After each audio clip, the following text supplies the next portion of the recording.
après avoir bâti ce profil-là, donc vous allez, toutes les choses que vous allez faire sur les réseaux sociaux, quand tu fais ça, il faut te dire que, bon, la chose là, quand je vais le faire, après, qu'est-ce que ça va générer? Qu'est-ce que ça peut me causer comme problème? Et qu'est-ce que ça peut me causer comme avantage? Si vous avez cette réflexion sur tout ce que vous postez, vous n'aurez pas de problème sur Facebook. Parce qu'il y aura un moment, tu prends une photo, tu as besoin de publier la photo, mais tu te dis, si je publie cette photo, dans 2-3 matins, ça peut me rattraper. Donc du coup, tu t'es ressaisi. Bon, si je publie cette photo, ça peut toucher une personne, la personne là saura que non, je suis comme ça, et la personne peut facilement me contacter. Ça, c'est le côté positif.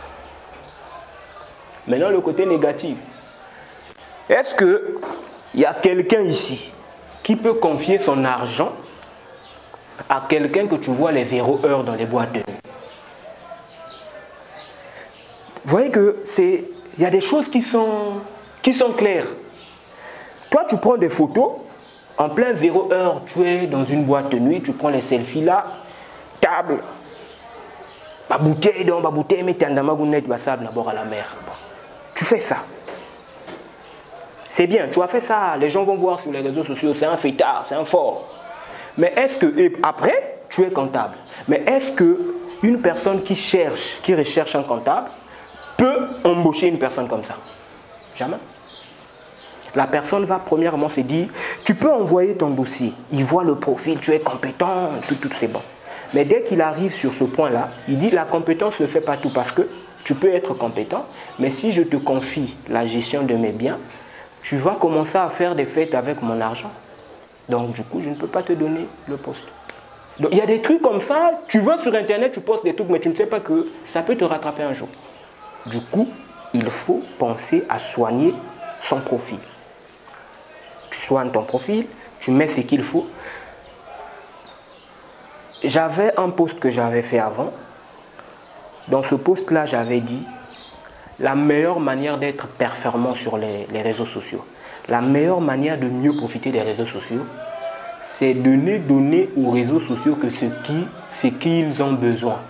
Tout ce qu'ils n'ont pas besoin, ne les donnez pas. Donnez aux réseaux sociaux seulement ce qu'ils ont besoin.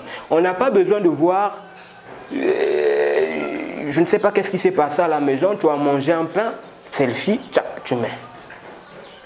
Je ne sais pas, tu es parti prier, tu as eu la transe, tchac, tu mets. Tu es parti, je ne sais pas quoi, tchac, tu mets. Mais est-ce que ce que tu mets là, les réseaux sociaux ont besoin de ça? Non. Toujours sur les réseaux sociaux, l'autre point, c'est de s'informer.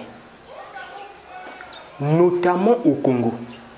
Au Congo, aujourd'hui, les grandes structures qui recrutent, et ceux qui recrutent en masse, ce sont ceux qui sont dans l'informel, ce sont les petites structures, ce sont les startups.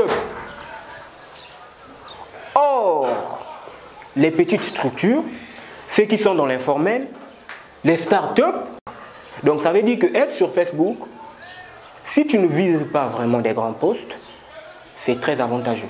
Parce que là, tu auras besoin d'une personne qui recherche, je ne sais pas, une personne qui va gérer sa boutique. Tu ne vas pas aller voir ça sur LinkedIn. Tu vas rarement voir ça sur les pages, les sites spécialisés de recherche d'emploi. Mais tu peux voir ça sur Facebook. Donc, il y a aussi l'information. Venir s'informer, c'est très important.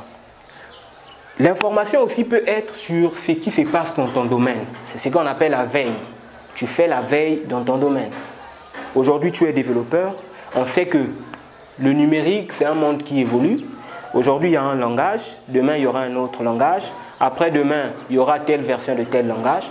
Ça veut dire que tu dois être connecté, tu dois être à jour sur les nouvelles technologies, les nouvelles fonctionnalités, les nouvelles choses qui arrivent. Mais comment est-ce que tu vas l'être? Tu peux l'être sur Facebook. Surtout si l'offre est sur Facebook, pour pouvoir candidater, je n'ai pas besoin de chercher une lettre de motivation, un CV. Non.